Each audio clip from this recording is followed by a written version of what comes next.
Congratulations.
I think we got 3 people gone today that were going to that fancy game. Is that today and tomorrow? That was decided? I'm not sure.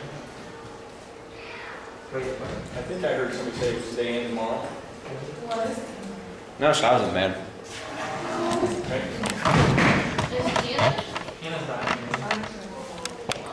here. Listen, Emma and Liam.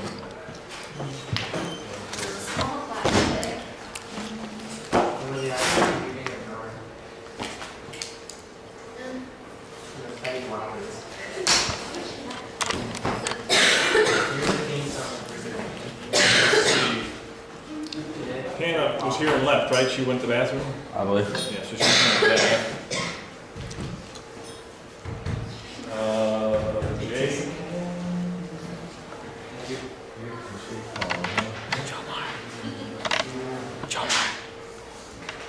Emma, here. Melissa? Here. Isaac? Right here. There's Isaac. Olivia? Yeah. And Grace? Katie? And Kate? And Maddie?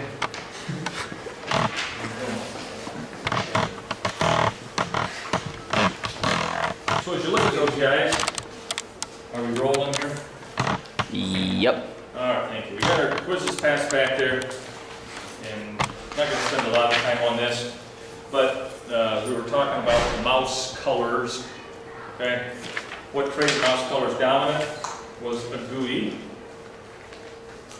It said you crossed a pure line of agouti with a pure line of black, and you got all agouti. So that told you the agouti was dominant. The trait's recessive, then is black. What's the phenotype of the F1 generation? Phenotype was agouti. Phenotype says what color was it?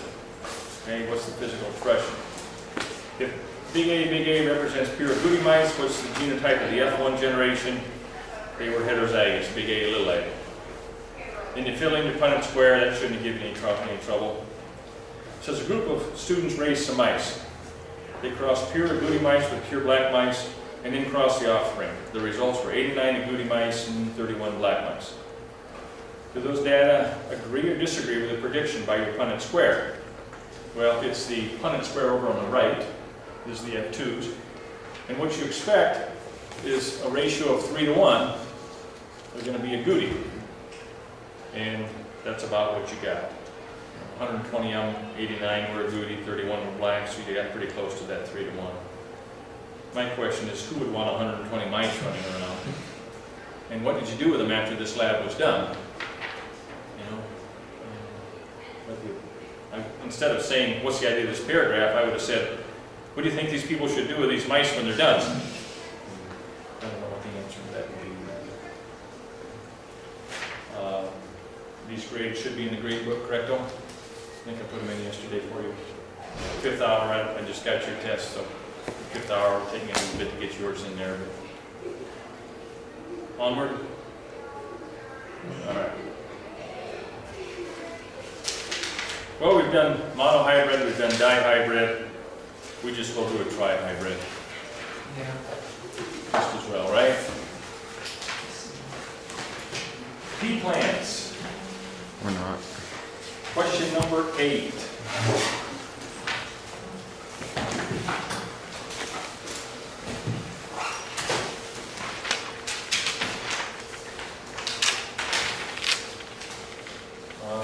Seed shape.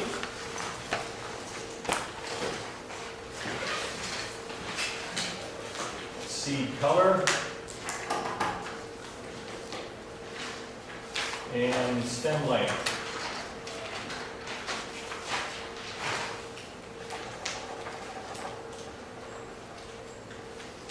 And if you look on your paper here, it tells you that big R is red, and that means small r is yellow.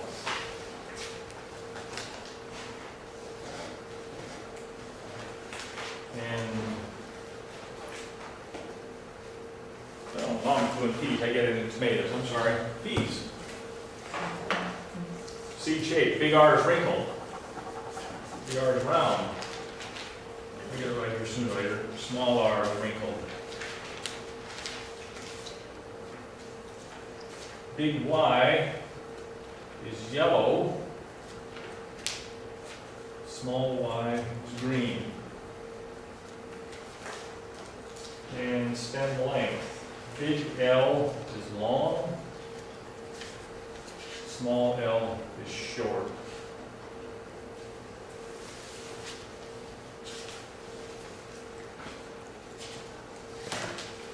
So there's your information table.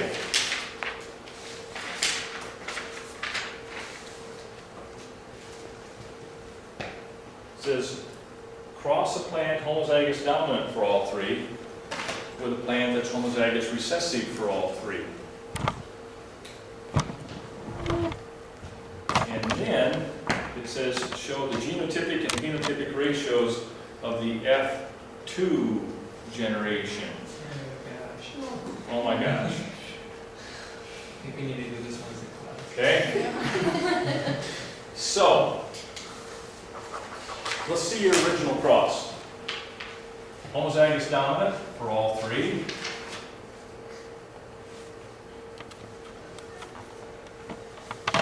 With one that's homozygous recessive for all three.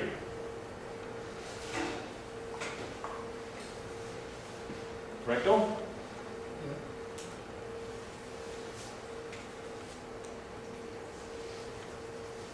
Shut this thing off and put that screen up. I need some more room to work here.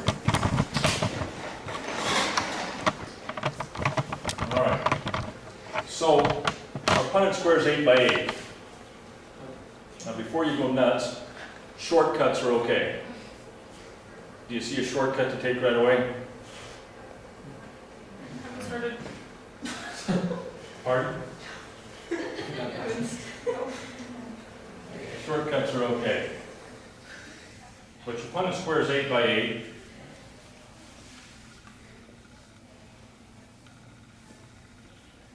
But don't go nuts yet. Hang on. There's going to be a big shortcut here to take.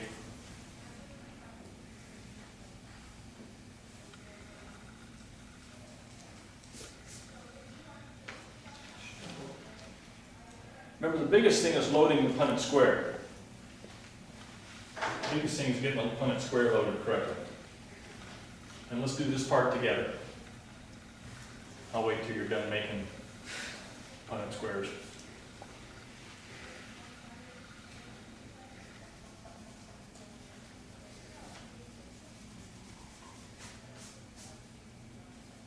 Oh, crap.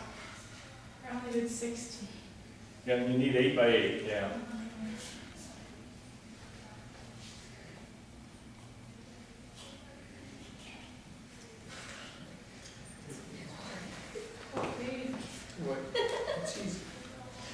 Okay? All right. Remember, the real key to this thing is loading the Punnett square, correct? That's the real key. The rest of it is just busy work. All right. All possible combinations of R's and Y's and L's. In this case, they're all going to be the same. Big R, this big Y, this big L. This R with this Y with this L. This R, this Y, this L. This R, this Y, this L. And we come back and pick up this one, and this one, this one, this one, this one, this one, this one, and this one, this one, this one, and this one. But they're all R's, Y's, and L's. Okay.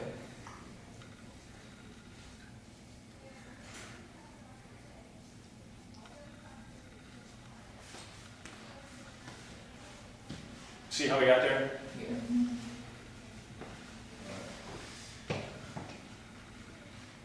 These are all going to be the same too, aren't they?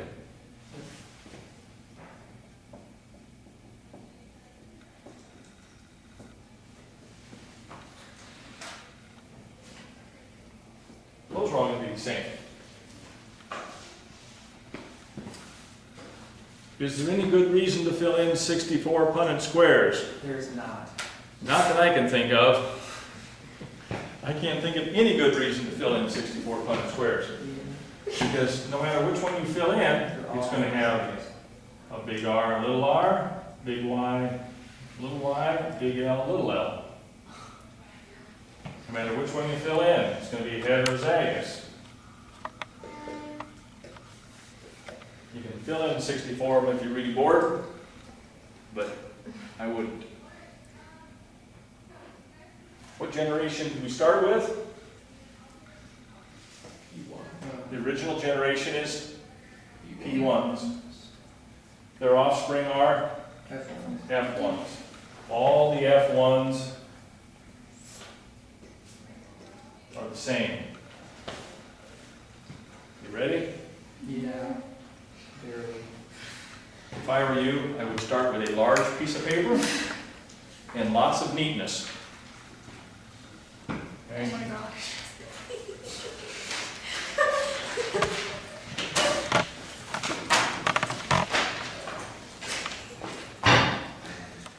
So the original cross was that one, and then we got, These are the P1s. okay, They're offspring of the F1s.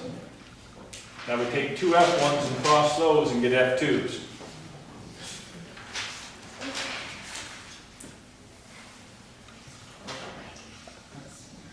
Now I would make a real nice large Punnett square.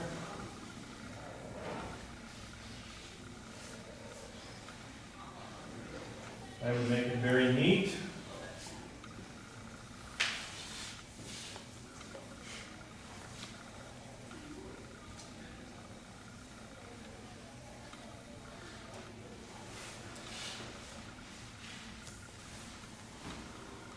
what does it need to be? 8 by 8. 8 by 8. Really?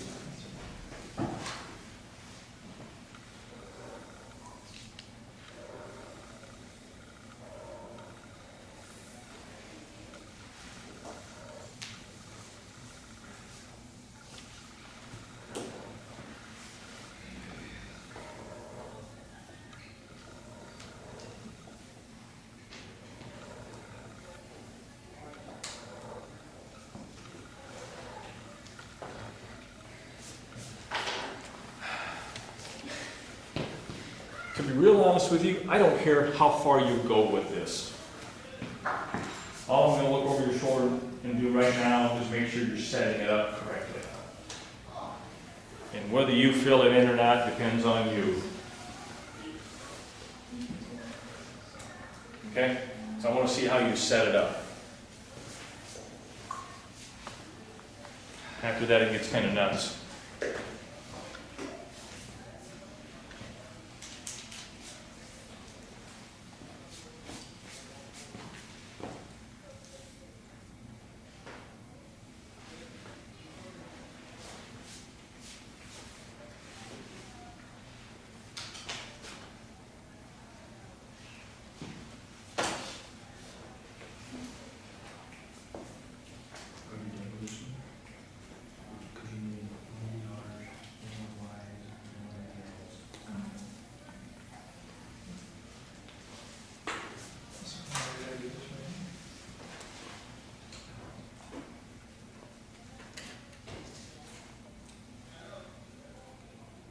Now,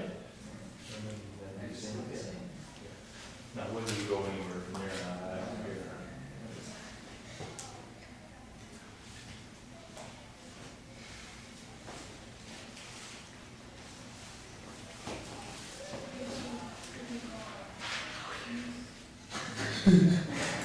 Here, right? You're seeing like this one,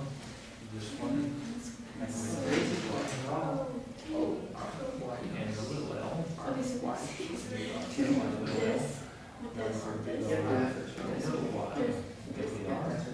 So do I put the big O first? Or do I do Y? This. Little Yeah. Y. What do you do? Big R, Y, you know, little R, big Y, little L, so forth.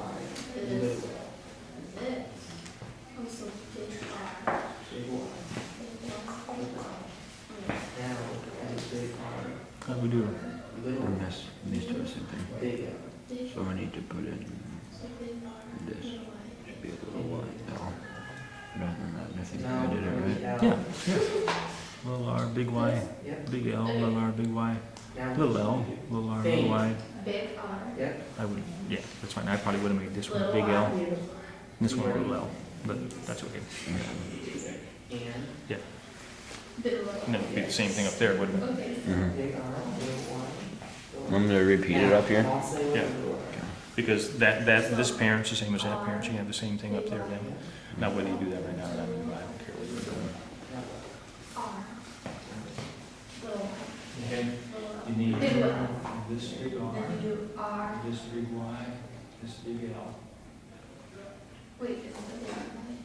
Okay? No. Then I R. put this big R, Little this Y. big Y, Big Y. this little L. Big L. Little Y.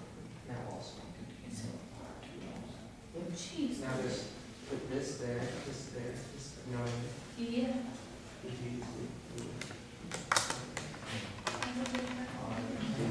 Big Y. no, these are positive. This is a different order.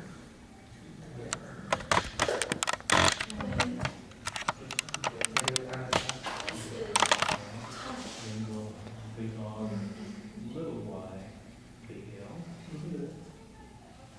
I'll do this one board for you.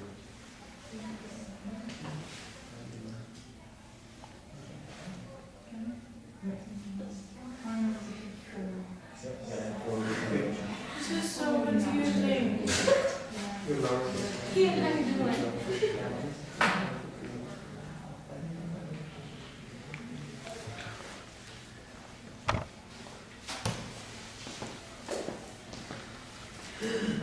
Grace, little. So it's gonna look kind of like this, folks.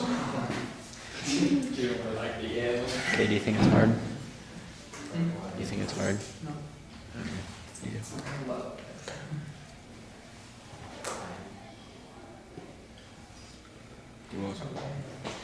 No. Pretty sure Jiho likes you. Huh? Can you major in genetics? Did I major in genetics? Can you? Okay, oh, sure. This is fun. I really like this. Yeah, I'm good at it. I'm gonna be harder in college. I don't know about this. Oh, So yeah. far, I like it. Yeah. I have to do like There's a 20 by major in 20. Genetics. 20 grid, try. These would be the people that would, depends on if you were interested in animals or. Dr. Chow. Plants or people. Human. At Chow. Yeah, then you could be, for example, a genetic counselor. And you would be dealing with people, I think we talked about this briefly one day maybe, but you'd be dealing with people who, husband and wife married and their first child had XYZ disease. And maybe that child, you know, and they're gonna get pregnant and want to have another baby, and they're saying, okay, what's gonna happen to our next one? Is this gonna happen or not? Yeah, yeah, there's a whole ton of different kind of careers. You know, you could go into plant breeding and animal breeding, you know, to make new varieties of plants or animals, although a lot of that is now genetic engineering, which is a different kind of thing, but it's still based same ideas. I liked it all up to this one. You're okay till we did the tri-hybrid? Yeah. We can do a octahybrid. No. Okay. Quintihydrid. Octahybrid. I've had students. Decahydrid. quad hybrid. Could we do a decahydrid for I fun? bet we could do it. No, not for fun. That'd be Put it so- on the board. That'd be a lot of squares. Yeah, it's there.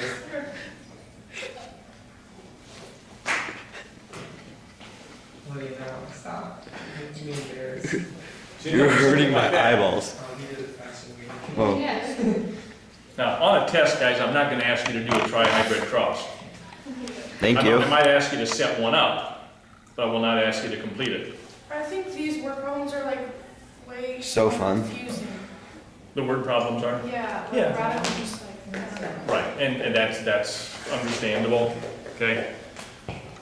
We're about done, we're about done doing traditional genetic stuff. Now I'm gonna start talking about sex-linked traits, I'm gonna start putting more twists on it, okay? But, if I were to fill this one in, and I'm not gonna take the time to do it, I think I actually have it somewhere else here. I think I have this done somewhere. I'll see if I can find it My over here. ears are beating. If you were to fill it in,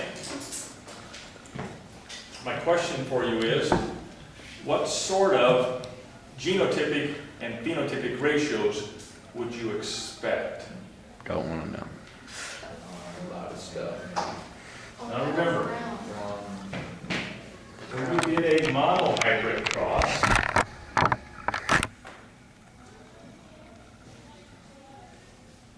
and you know what we're doing here is we're starting with one that's homozygous dominant.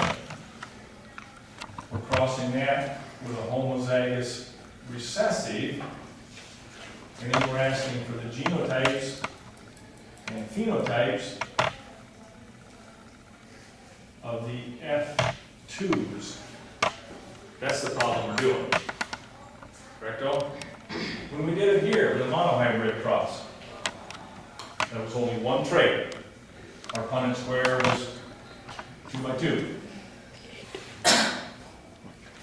We ended up with a genotypic ratio of 1 to 2 to 1. Remember? We ended up with a phenotypic ratio of 3 to 1. When we did a dihybrid cross,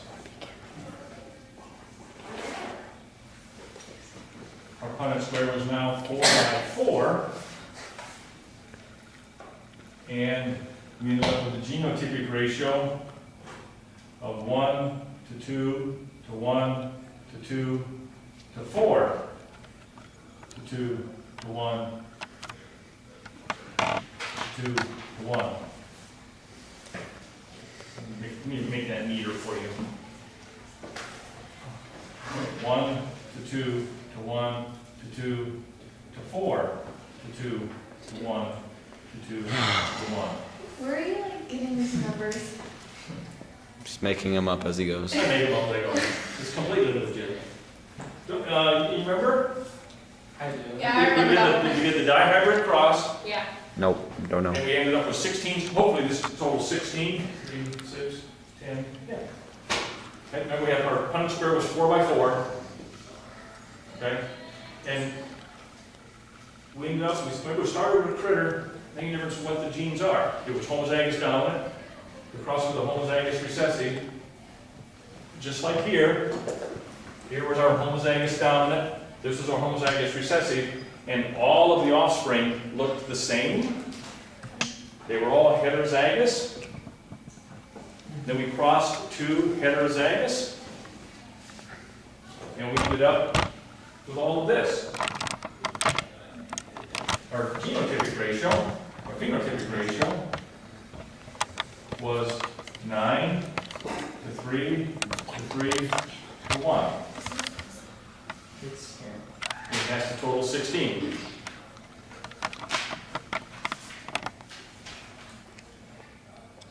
Ready? Yeah. Now our Punnett square is a trihybrid. And it's 8 by 8. 4. 1, 2, 1, 2, 1, 4. By the way, this is all based on math, right? It's all based on math. Sadly. The genotypic ratio, I'm not going to try and write it down, is, I'm not going to try and say it, because there's 64 combinations. Huh. 1 to 2 to 1 to 2 to 4 to 2 to 1 to 2 to 1 to 4 to 2 to 1 to 8, 4 to 2 to 1 to 2 to 4, whatever. There was an 8 one bag. Remember they came across here diagonally? But you should be able to tell me the phenotypic ratio that you expect from this cross right here. Whoever tells me that gets a smarty.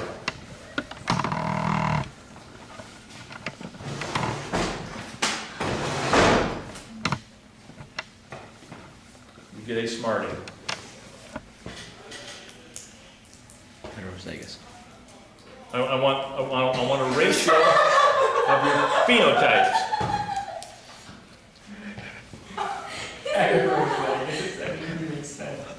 You can do this. Your I numbers guess, have to because I'm total 64. clueless. Okay, Your numbers have to total 64. okay, I think I just got a pack. Oh gosh. I can't even do it for like a 2x2, so. Look up here. Look up here. Yeah, Look up here. 3 to 1.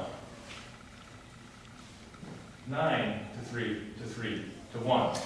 Oh, I was still doing the ones and the twos. 3 to 1. Close, but no cigar. 27 to 9. 27. 27 to 9 to 9 to 9 to 3 to 1. Wait, so we have to use the numbers 9, 3, and 1? I didn't say that, but I head that direction somehow. I'm so confused. You're doing all right. Keep working on it. I gotta do the math.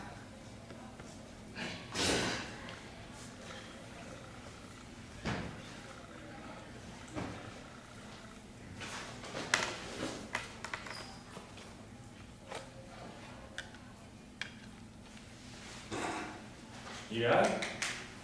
Fill out the whole chart. What'd you fill on the chart? Did you get the chart done? Oh my gosh, you overachiever. I think it's mostly right. I But think you're it's smart for that. It probably is right. and I'm not going to take the time to check it. How's that sound? It probably is right. And there should be, Nerd. okay, as they filled this in, guys, okay, if all of these are in the right order, and all of these are in the right order, it goes diagonally across there, okay? You only have one of these. These two are the same. There's one of these. These two are the same. Those four are the same. Whoa. Then I get lost after that. Those 8 are all the same. There's only one of those. Those two are the same.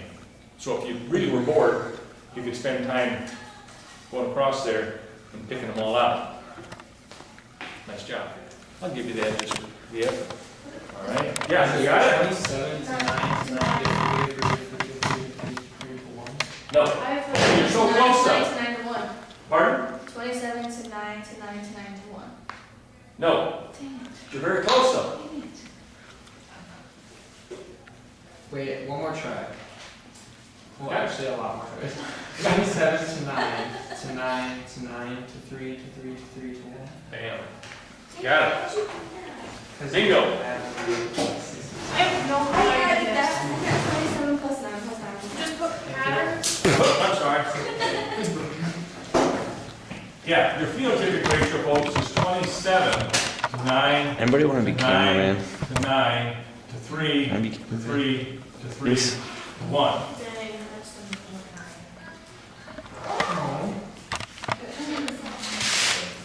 the I guess smartest for being a cameraman. No. Yeah, later. All right. Alright. Okay. Now, why are we playing this game?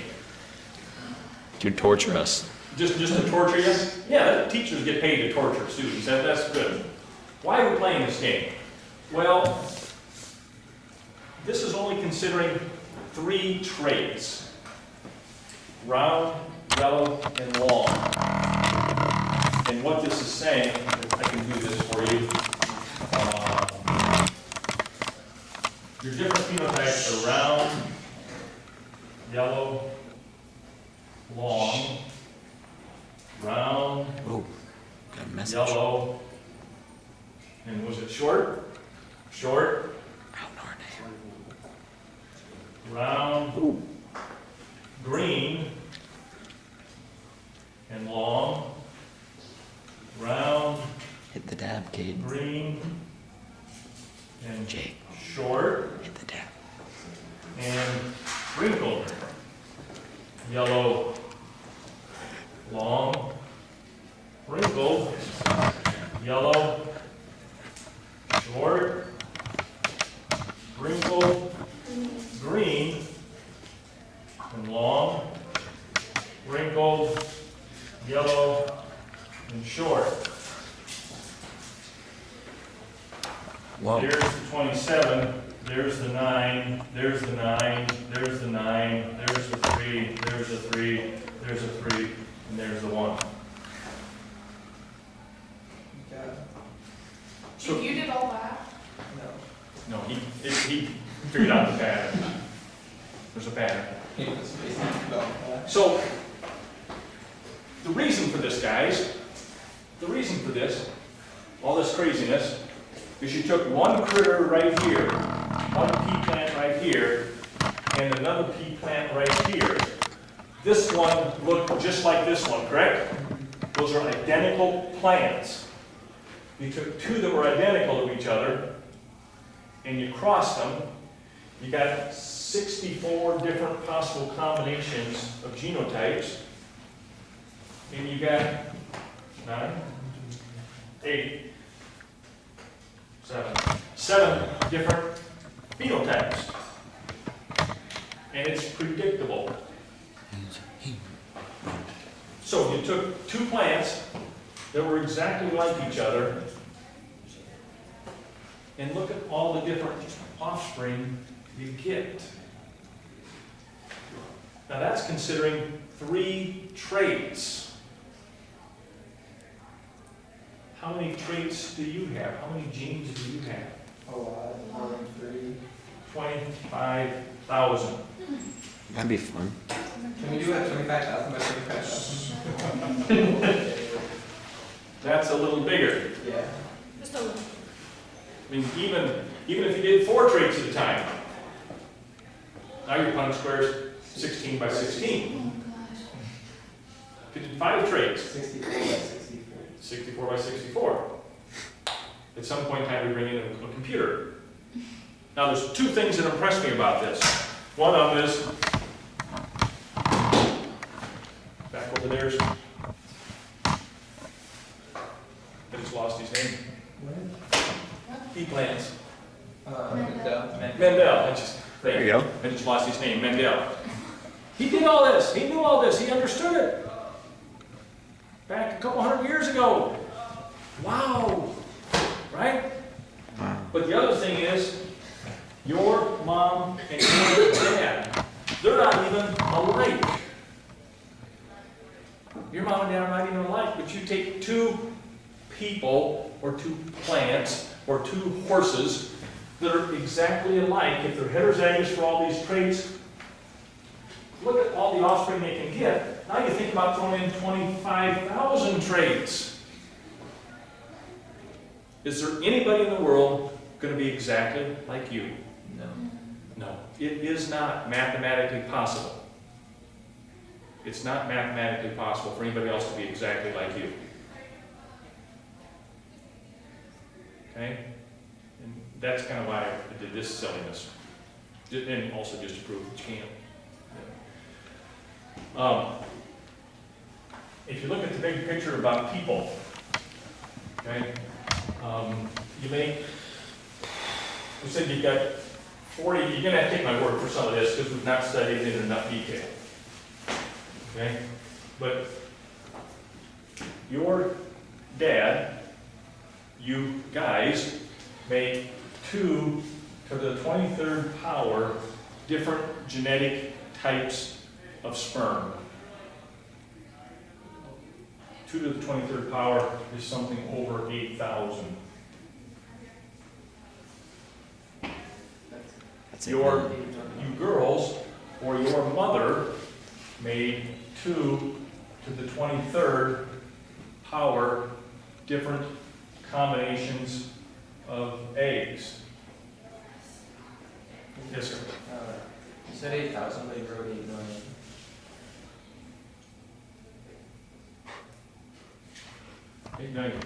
Who's got a high-speed calculator here? I have my phone. 2 to the 23rd power. I don't think you can do that. Got a high-speed one? Close enough. It's big. It's 8 million. It's 8 million. Yeah. It's 8 million, yeah. Thank you. That's 8,000, correct? That's 8,000? Yeah. 8 million. That's right. 2 to the 23rd power is 8 million. Right. Which means each one of us, folks, each one of us is the chance meeting of one of those 8 million sperm and one of those 8 million eggs. That's a big. Now, Mom, you're not making this many eggs. Dad, you make about 400 to 500 million sperm every day. Males, humans, are making about 400 to 500 million sperm every day. How many of those get used? I got 3 kids and at least 1 miscarriage. Okay? 4. Okay? So most of those sperm never get used. But we're the chance meeting of one of those 8 million sperm and one of those 8 million eggs. So each one of us is 1 out of 64 trillion.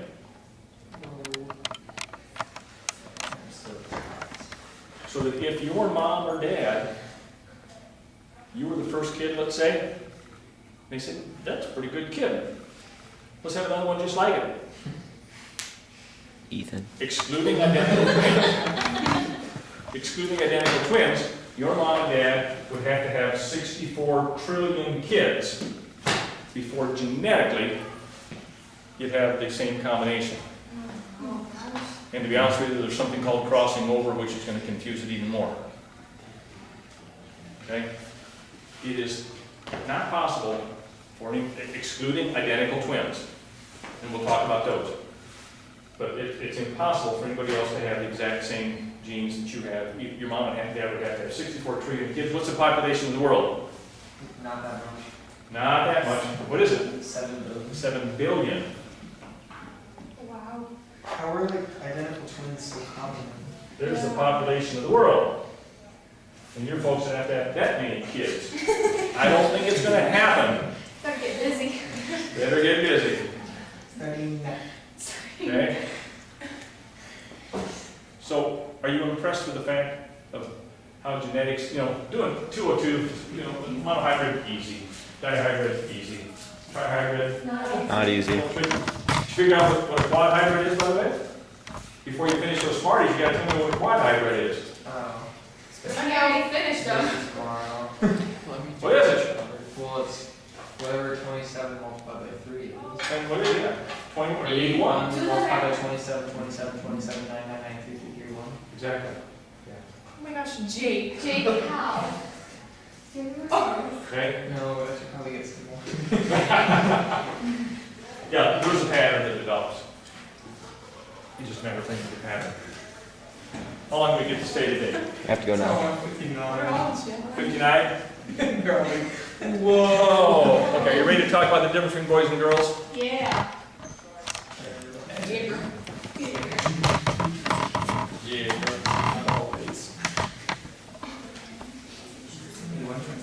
We talked about this briefly when we did the little pre-test thing before we started the course. Boys, girls. What's the difference?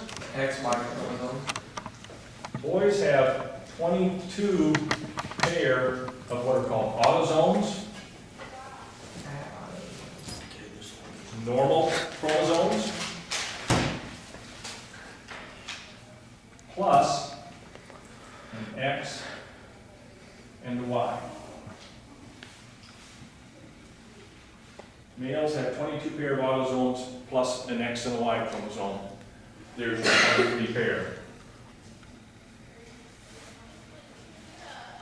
Girls have 22 pair of autosomes. Autosomes are just regular old paired chromosomes plus 2 X's.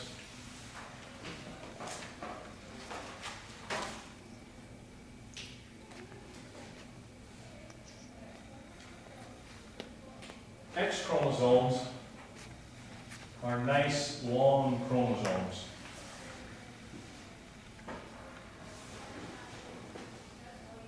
Y chromosomes are short.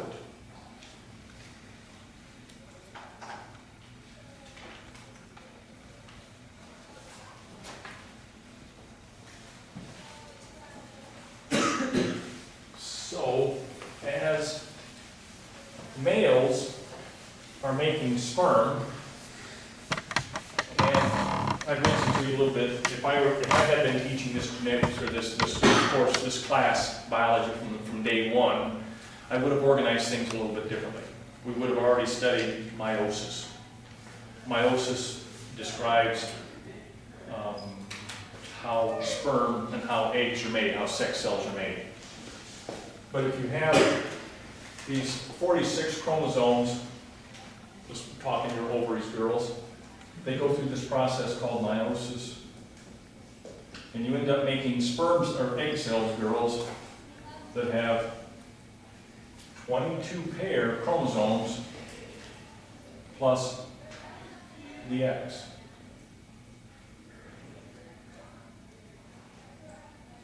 And girls, all you have is X's.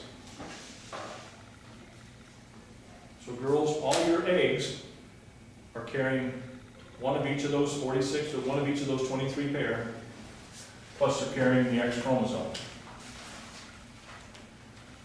Boys, in your testes, they're going through meiosis, and you're making sperm cells, and your sperm cells have 22 chromosomes, plus either an X or 22, I'm making this really way too small for the camera to see.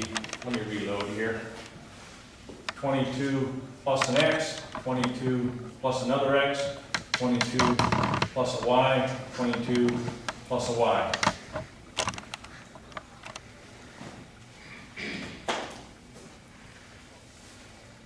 These are all 22 plus an X, 22 plus an X, 22 plus an X, 22 plus an X. So girls, this is from the female.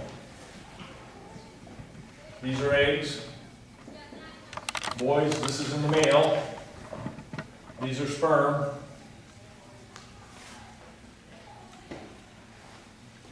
Okay? If this sperm fertilizes the egg, what do we get? A girl. We get those 22 pair of autosomes plus 2 X's, and that's a girl. And girls, all you're contributing are X's, isn't it? That's all you got. Girls have 2 X's. Guys, if this sperm fertilizes the egg, you have the 22 pair of chromosomes plus an X and a Y. And that's a boy.